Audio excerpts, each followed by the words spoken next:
We really appreciate it, Matt. It's a pleasure. It's an honor.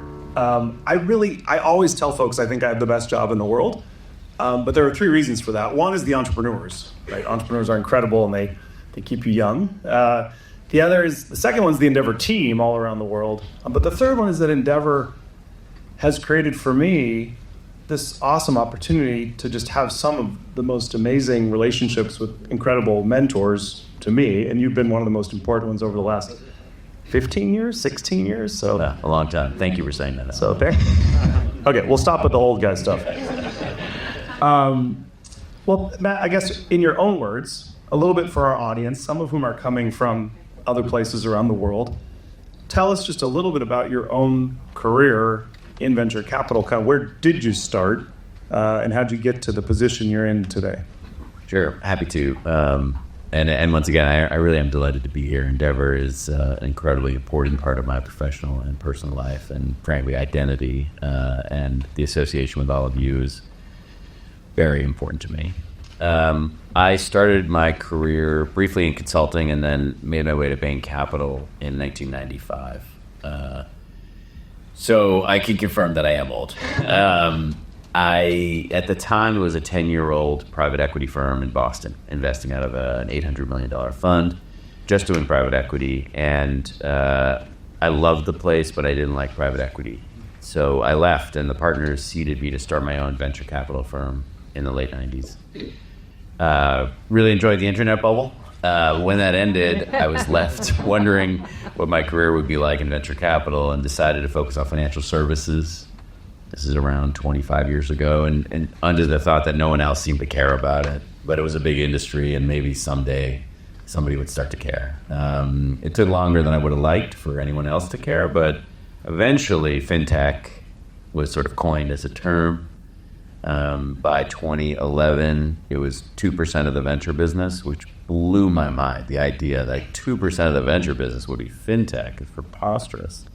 And there are these early important companies like Square, Lending Club, On Deck, Wealthfront, Betterment, mainly in the U.S. at this point. So I decided to go back to Bain Capital to join the venture arm, and ultimately now I run fintech and financial services kind of globally across asset classes, help to coordinate our activities. Mostly what I do is venture deals and fintech. Okay. We are going to talk about fintech. Okay. It turns out it has grown up to be a bigger part of the venture industry. Indeed.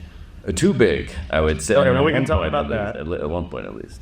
But I want to start actually with a little bit more high-level philosophical stuff around venture investing and around entrepreneurship. We've got a lot of entrepreneurs in the room, a lot of VCs, a lot of LPs. I want to ask you about, in your experience, what do you think actually makes a great entrepreneur? And then we'll do investor. But what makes a great entrepreneur? Yeah, there's a lot of obvious things. I mean, ethics, obviously, sort of non-negotiable. But I would say the things that are maybe slightly off of the standard list that I look for would be, one, intensity. I think it's just so hard. You know, this is the thing, like, you just can't say it enough. It's just so hard. Never gets easy. Every day has to be, if it's not challenging, you're not doing it right, kind of vibe. And so that resilience and grit, sure, but just that intensity that the best founders bring to every situation, the level of standards that they have to maintain, even once they're by any definition successful. And then you could have a further question about, like, what conditions create that. Yeah, that's a great one. People obviously have this theory of having a chip on your shoulder. So they look for life events that were wildly challenging, and the theory that produces an engine of intensity that is renewing. I think that is one explanation, but not the only one. You know, I think there are well-adjusted entrepreneurs in the world, or hopefully some in this room. At least a few. And so I think one of the, like, side note points that I spend a lot of time on now is how can you do this work and do it in a way that allows you to be a happy person, because that the overlap in those Venn diagrams is not what it should be. Yeah. So intensity, though, with all of its causes and all of its discontents, is definitely something that I look for. And then the second is really deeply knowing your business. And this, again, it's not a contrarian take, but it's also not a super mainstream take, because there's a lot of founders that are just extremely persuasive. Just core skill is convincing, selling ice to Eskimos. And there's a version of that which looks a lot like bullshit. And that, venture capitalists are highly susceptible to that. There's this sense in a venture capital meeting of like, wow, that woman just convinced me of something improbable. She's probably going to do that to a bunch of customers too. Let's go. I just got bullshitted, but that's maybe okay. I find that flames out at a certain point. And I tend to look for founders who really, know at the intricate level of detail their customers, their market, their team, their product, et cetera. And I find that that's a much more stable configuration for real success. Yeah. I think on the first point around intensity, Endeavor, observationally, right, we're in 45 countries now. And it's certainly multifactorial, right, of what goes into creating that. But certainly we observe a pattern that some of the founders from the most chaotic, turbulent, and challenging places, again, in Endeavor's view here, we're operating in Lebanon, in Ukraine. In Latin America, historically, the biggest companies have been built by people from Argentina. I don't think that's an accident, right? I don't know. What's your view on kind of the role of geography or where you grew up or the environment you grew up in on kind of forming that in founders? Well, I really try to stay away from the idea that anything is destiny, because it's wildly disempowering as you start to consider whether you were lucky enough to be blessed by destiny or not. So destiny is bullshit, and yet there are correlations. That's the tweet. This is all off the record, but you can tweet destiny is bullshit if you want. Fair. I think we're coming off of a century where the luckiest thing in the world was to be born in the United States. Because there are other developed countries, other wealthy countries, but those countries didn't have an entrepreneurial, generally speaking, not to name any names, but just didn't have an entrepreneurial tradition. And they didn't have, generally in high quantities, the type of people who, once they were successful, said, how can I keep going? And the United States had that. We had a good run. But I think it really coming to the end of that, because you can't have 100 years of prosperity and continue to produce legions of people who are going to maintain hunger for their whole lives. And we filled that gap, arguably, for the last 50 of those 100 years with immigrants who brought their hunger with them. And now I'm afraid that the attractiveness of that path is going down and the accessibility of it's going down. So surely, to me, the next 100 years are about the rest of the world, and then you get to this question of where's that going to be? And it's at this intersection of enough adversity to create the kind of people who have that drive, combined with enough opportunity, so that it doesn't just get stifled in the first instance. And so, is Lebanon, Lebanon may be too hard on the adversity scale right now. Sure. But there are plenty of countries among the 45 that are in that sweet spot to me.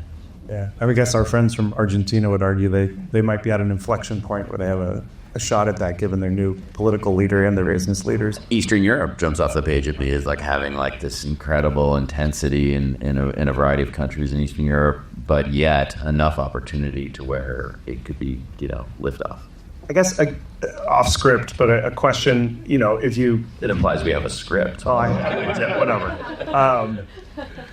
Are you a believer then of kind of Dalio's thing about sort of the rising empires and then the falling empires, and then there'll be this kind of next rising global hegemon, or are we in more of a multipolar opportunity for that? I'm suspicious of theories. I'm suspicious of Dalio. What I observe is that it is wildly unpredictable. But in that unpredictability, I think does suggest the most likely scenario, which is multipolar to me. It is chaotic. It is dynamic. It is less durable empires, things that you can't even think of as empires, but like a great Polish decade and then we'll see kind of thing, versus the rise of another equivalent of the United States. You think about all the things in the last 100 years that by comparison to today seem static. Things that stayed in place for a long time. Companies like IBM that remained at the top of their industry for 3+ decades. We just are not in that mode anymore, given the advances in technology. So I think the dynamism is the only thing that is predictable. So the odds of the return to a stable, single or dual polar world seem extremely low to me. And what we're going to have is sort of mini empires that might not even rise to the level of being considered imperial. Interesting. Fascinating to think about it. I mean, and more fair. I think it's going to be more fair. I think it's going to be more merit-based. I think it's going to be more opportunity and more peril. But I'm balanced. Behind a veil of ignorance, this theory, this guy John Rawls about what constitutes morality would be like, what situation would you design if you didn't know what role you were going to play in that system? That's the so-called veil of ignorance. Yep. If we had a veil of ignorance, we would all design a system that was dynamic and meritocratic and where everyone had a chance to win, not one where you had to be lucky enough to born in the right country. So I think the next 100 years are going to be chaotic but better. Well, I think you can a round of applause for that. That's a good worldview. I'd like to think in the 27 years of endeavor, we're chipping away at a more merit-based and more meritocratic way of running this crazy, chaotic thing called capitalism and entrepreneurship. I want to talk about specifically about venture capital, though, for a minute. You mentioned in the opening, private equity wasn't for you. Venture turns out has been. What makes a great venture capital investor? Well, I'll start by something that I'm not sure that I have, which is a feeling for momentum. I do think some of the great fortunes in venture capital have been made by people who you might not otherwise regard as that thoughtful, who didn't actually anticipate much of anything of the way the world's going to be or have a theory, but they just know momentum when they see it, and that is why it's impossible to teach. I view it as a talent. I see it in some of my partners. And so that to me is, boy, if you are that kind of person where, you see the field and you can just like sense. Josh Koppelman from First Round Capital is a classic version of this. Just like, he can't even explain why sometimes, but he's like, this is where the world is headed. And so I think that type of person is guaranteed almost to have a great career in venture capital, and they won't be able to explain it, and many people who know them won't be able to explain it. The second type are natural salespeople, and they have to be substantial salespeople, not transactional salespeople. Transactional salespeople get blown out in this business, but you take somebody like a Mickey Malka, who I revere, and one of my heroes. Me too. Yeah, he's just incredible. And he has the ability not to persuade, but to build relationships in a short period of time that are immediately based on trust and connection. And so great salespeople. And again, it sounds almost like damning with faint praise to refer to someone as a salesperson. I aspire to be a better salesperson. I think at its core, it means just human connection. And so maybe you can call it something different, but just to call it plainly, I think that sales skill is vital. And then the third way of doing it kind of is the way that I've tried to do it, which is more like trying to predict the future. Having said that predictions are bullshit and theories are bullshit, I think if you focus in on something, whether it be space, or in my case, things like financial services and payments, it could be biotech, you surround yourself continually with a flow of the smartest people in the world who are thinking about that, which is a luxury venture capitalists have. And then you pay careful attention to what you're hearing, you have a chance to develop some theories that most importantly serve as magnets for the best founders to come talk to you. And then you get a chance to invest in their companies. Yeah. So I think 3 different modalities, 3 different ways to play the game, some of which require vast talent, like this momentum sensing thing, and some that really you can work at and develop. Yeah, it's interesting. You overlay some of the other things you hear people say about venture, I was lucky enough to do this with Mickey, actually, up in San Francisco a few months ago. And he made the distinction between momentum investors and fundamentals investors. But I think within the fundamentals category, there are flavors of that, right? Because you have this people first, like relationship first version, or more of a, these are my thoughts on where the world goes kind of version. We tried to make some predictions today. We'll see how they all pan out. Coming, I guess, to the area where you might make the most predictions, or at least, you guys have started publishing bigger pieces about, where you see the world going. Let's talk about fintech, but let's particularly talk about this idea of embedded finance or embedded fintech. I guess, first of all, tell us, where did that term come from? When did we start using it? What's that actually all about? Yeah, so as I mentioned, I've been doing this for 25 years, and the first phase of it, first 10 years, call it 2000 to 2010 for simplicity, of sort of the fintech revolution was just simply about taking products that existed and making them digital.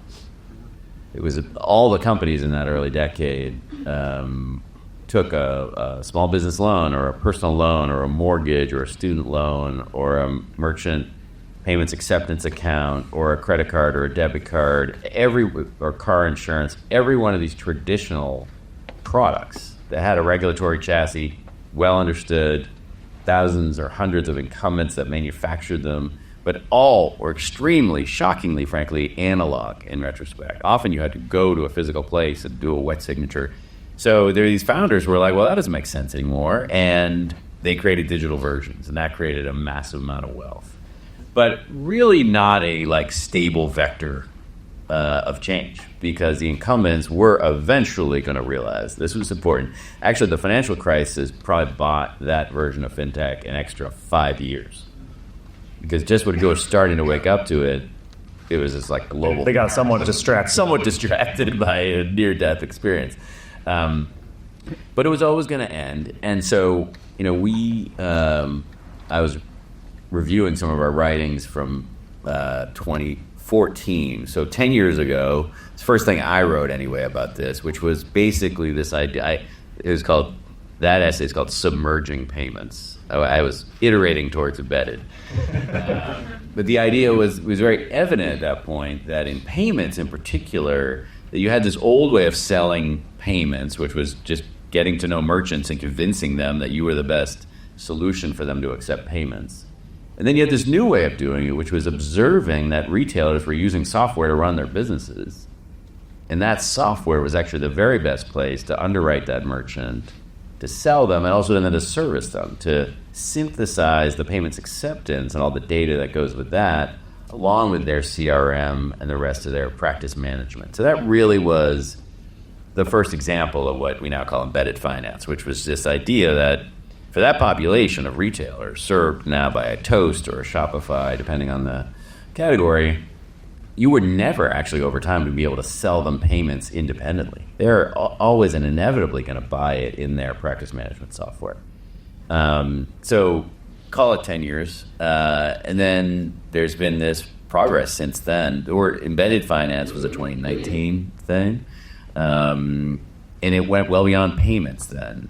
Simply payments acceptance for small retailers, which was the small hot fire at the beginning. Now it's sort of all financial services against all categories in all geos.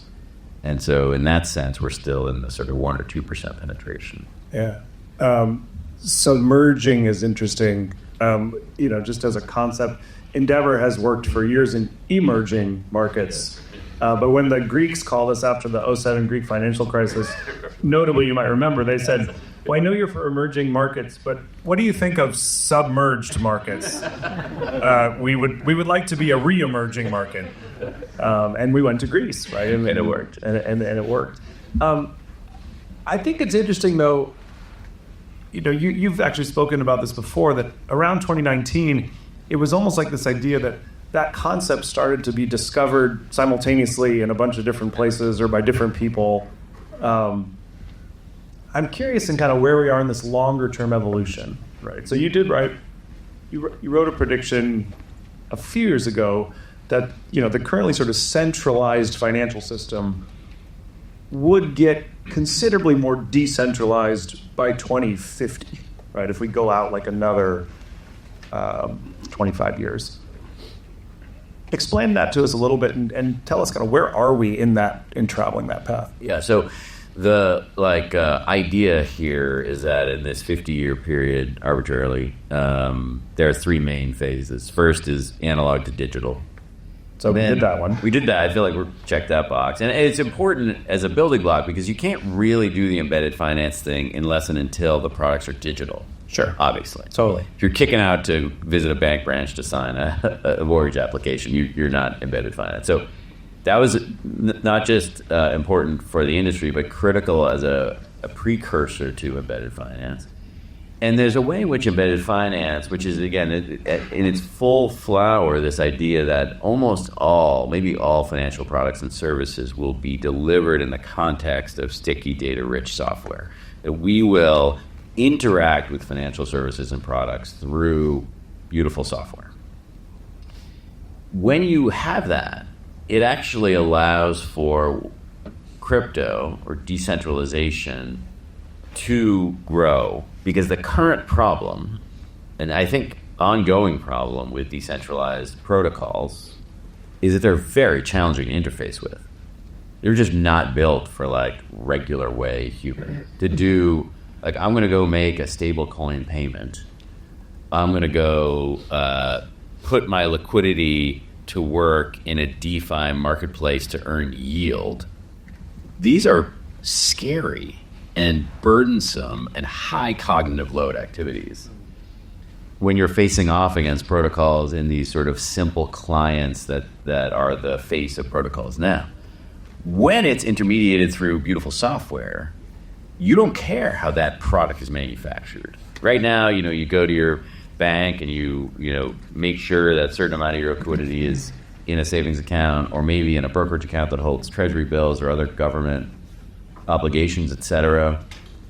And so you're making those explicit choices. That's not embedded finance. When your wealth is managed and you're managing your wealth through a far more intuitive interface, and you just set a goal for yourself to earn 600 basis points of risk-free rate, and then on the back end, they're leveraging DeFi pools to do that. That is how we get decentralization, is by having a sufficient, robust abstraction layer through embedded finance to where, that was a consumer use case. Many of the use cases will be B2B. Right. Where you'll have the treasurer or owner or controller of a business looking to maximize her yield and thinking, geez, I don't want to know. I just want to know that it's safe. Or thinking about, all I need to know is that the payment is going to get from here to there. I don't care if it's Swift or a stablecoin rail. I don't need to know any of that stuff because I am working in this sticky data-rich software layer. So I would say, I bring in that. If you asked me in 2022, I would have pushed out 2050 to 2060 because crypto seemed like it was just self-immolating everywhere you looked. But given recent events, I might pull that in to 2040 or thereabouts, because I think the explosion in wallets of all types and people's comfort level having wallets. Digital wallet. That's this one. No. Cryptographically secure, token-based wallet architectures. Wow, dude. Seriously? Will I heard of Apple Pay? Will I have one of these in 10 more years? I'm shocked you have one now. Okay. No. So anyway, we can go deep on this, but these three chapters of first you make it digital, then you embed it in software, and finally you can change how insurance policies and money storage and money movement and credit are manufactured from highly centralized incumbents to decentralized protocols. That is really the exciting bit. Cool.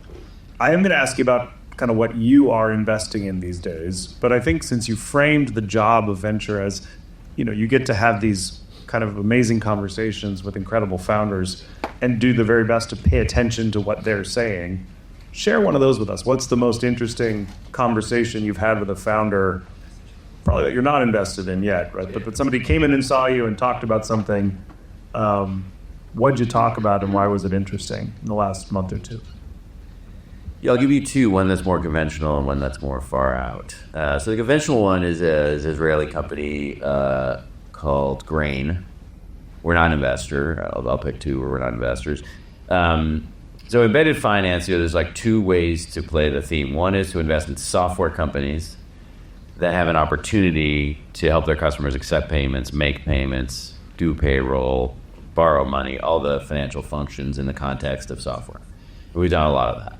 The other is the enablement layer. So Stripe is probably best known globally for enabling embedded finance, but there are best-of-breed players across that whole continuum of, again, payments acceptance, payments issuing, storing money, lending, insurance. And there isn't really one in FX. If you are a travel company and you've just taken a deposit from a customer in advance of a hotel booking or an airline booking where you're going to make that payment in 6 weeks, it's inherently generally a cross-border transaction, multi-currency, and you're just exposed for 6 weeks. And you don't want to really separately go out and do FX futures transaction. You could do that, and at scale they do that. But for SMBs, they're not doing that. And if they do, they're just going to get their face ripped off on that transaction. So what Grain has done is built an embedded finance utility within travel sites, OTAs, other payments companies, where for merchants who are worried about chargebacks and refunds and rebates, and for travel companies that have this inherent problem of cross-border temporal displacement, you can elegantly and in that flow, leveraging all the data about that customer to do risk management and underwriting, book what is on the back end a complex futures or options trade. But in the moment, it just looks like, okay, well, just those pounds sterling will be sufficient for this obligation no matter what. Interesting. So that's a classic, what I've been doing for the last 10 years kind of deal. Find the next border of embedded finance and find the company that's enabling what comes next within this theme that's now a decade old. The more futuristic one would be a company that is a DeFi company. So they're enabling, I'm not going to say the name of it, they're enabling basically the creation of vaults. So I'll give you an example. Like Coinbase holds a lot of crypto for its customers. Currently, Coinbase doesn't want to lend against that. They saw what happened with BlockFi and other companies that are like treating their customers as borrowers.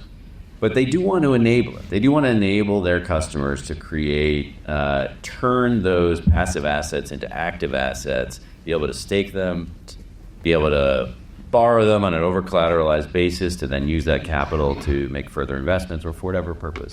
So this company has created an infrastructure to create very nuanced vaults and then underwrite those vaults for creditability. So if it's assets held at Coinbase that are 130% over-collateralized, that's a gold credit. But there's all sorts of other assets that people have that are more nuanced than that, and yet are currently not useful as assets because they're not held in vaults that are on chain that can be taken as collateral, used as collateral. And so this is a really nuanced way of taking assets that are off chain, putting them on chain, making them useful as collateral, introducing more liquidity into the system. Not necessarily as a first-party lender, but as an infrastructure player. So that is very futuristic. And like so many things in crypto, it's endemic to crypto. It's like a thing that only exists for crypto users to enable an activity within crypto entirely on-chain. And yet in it, you can see the future. You can see how crypto, by the way, running 1,000 experiments, maybe 800 of which fail disastrously. That's why it's so embarrassing to be involved with so many times. But you're going to be in the headlines. You're going to be in the headlines. There are a few of those. We've been doing crypto for 11 years, and every 2 or 3 years, you're like, oh, shit.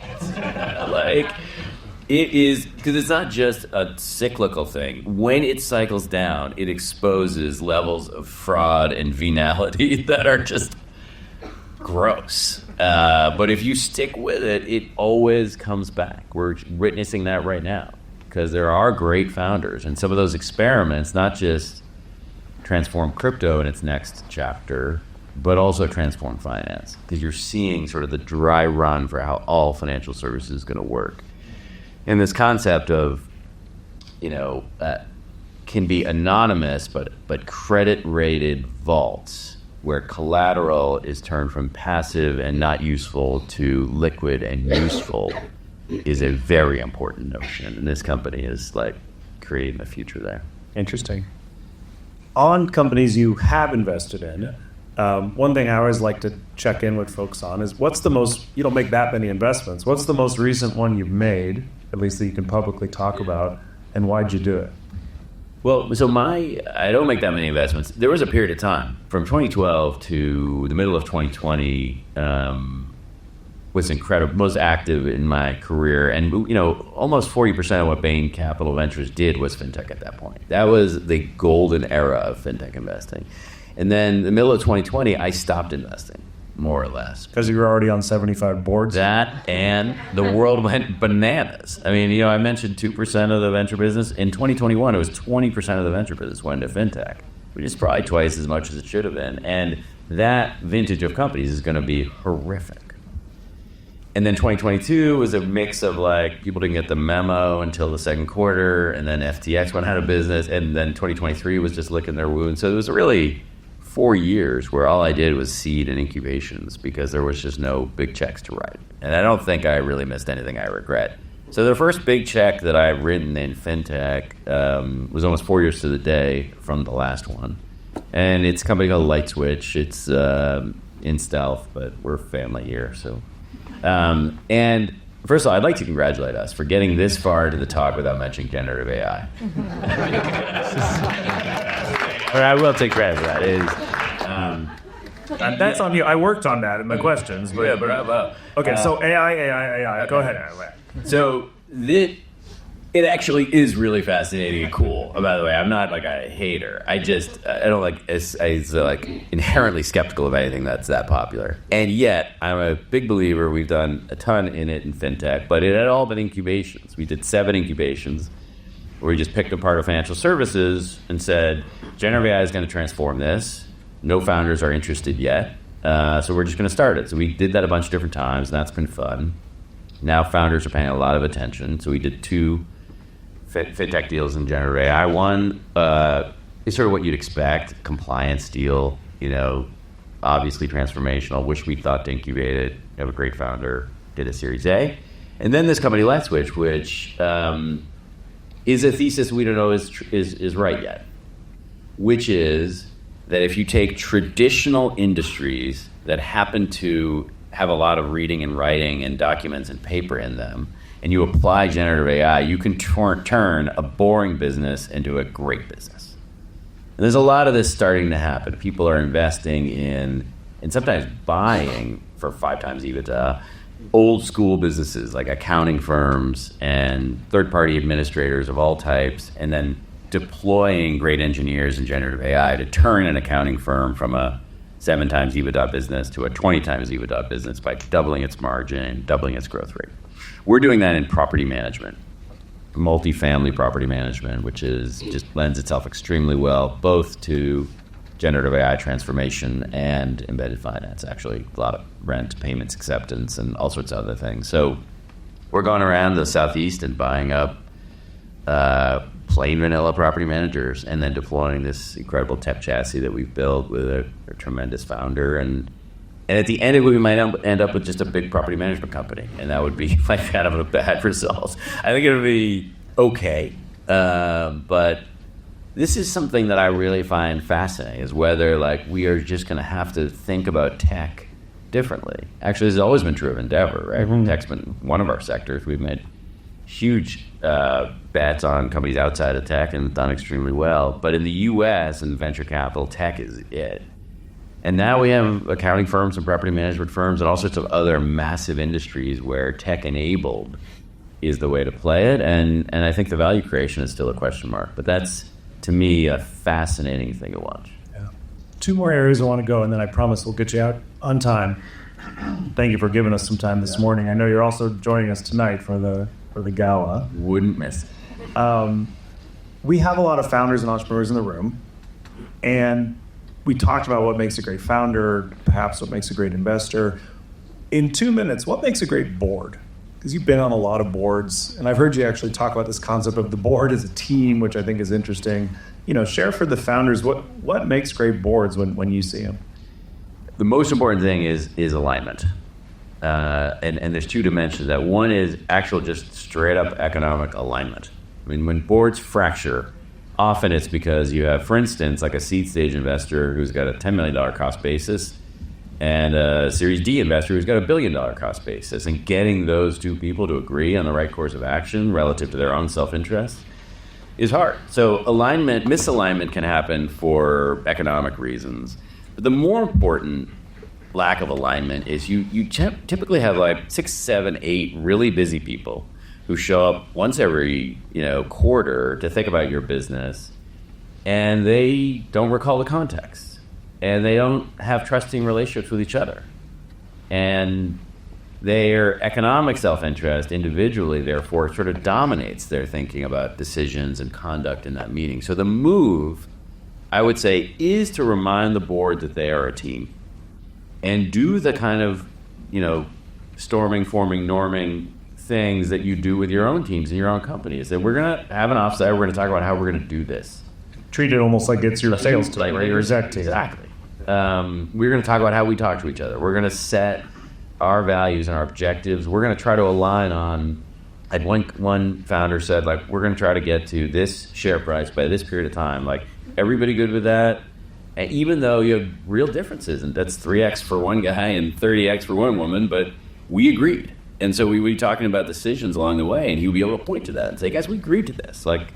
So treat the board like a team, force a kind of, or build, but really force a kind of alignment through cultural, explicit agreements between and among them, and don't let them splinter into wearing their shareholder hat. They have to be wearing their company hat, their board hat. That is their fiduciary duty, but they tend to forget that. So what makes a great board, first and foremost, is this culture around alignment that is only built through these quite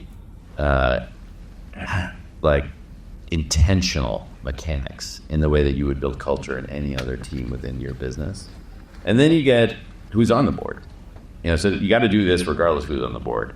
If you have the choice to be able to constitute your board, and most founders don't, you should think about balance. I mean, if you have more than 2 investors, it's a problem. Most of you will, because you raise multiple series, people have rights.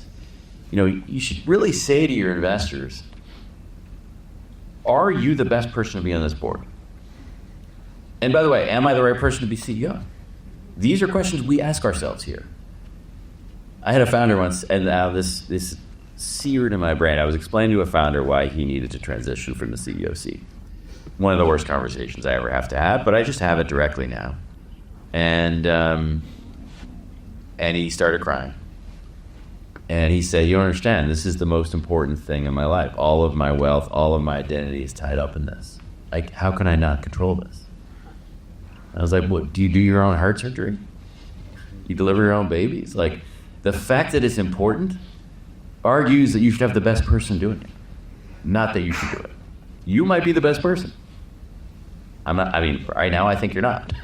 But you might be the best person. I'm not here to fire you. I'm just here to tell you that I think you're no longer the best person. I don't fire CEOs. I just tell them that I think they're done. And if they don't, I'm never going to fire a CEO. I'm just going to tell them I think they're done. And about half the time, they eventually agree with me, and half they don't. And sometimes I'm wrong. Not very often, though. Because usually I'm not saying that unless I really believe it. So the point is, founders should say to themselves, am I the best person to be CEO? Maybe not every day, but periodically. Yeah. And if they do that, they can then say to their board members, and are you the right person to be the board member? I know you have this right. Let's ignore that for a second. I have the votes to say CEO, but I'm asking the question, you have a document that says you get a board seat. Are you the best person? And that almost always works.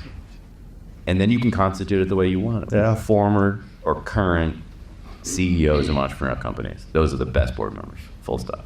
Super interesting. I realized, Matt, I started doing this with you. I could do it for a long time.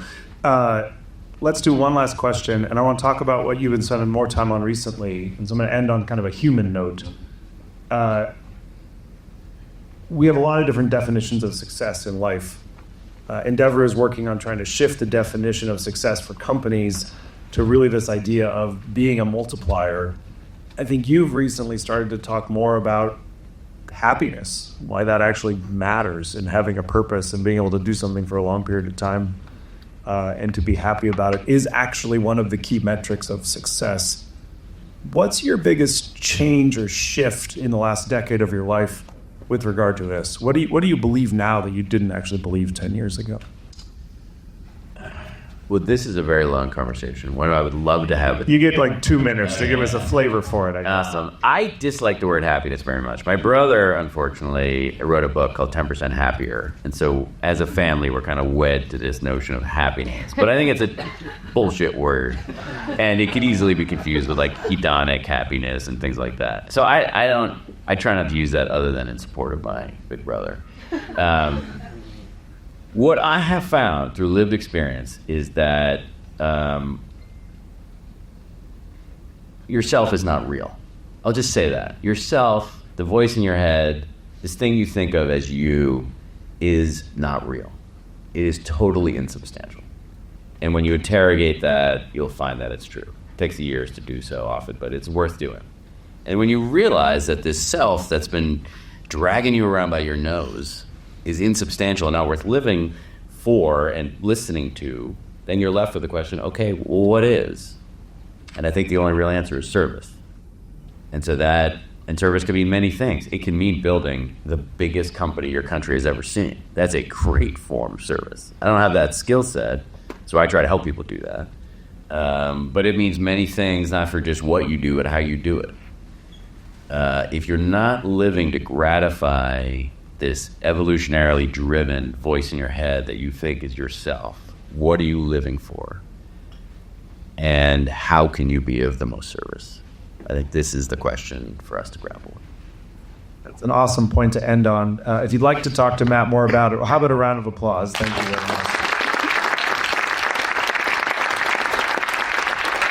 If you want to philosophize more with Matt about that point, find him at the bar at the gala tonight because he's got to run out right now. But thank you so much, Matt, for being here. We really is.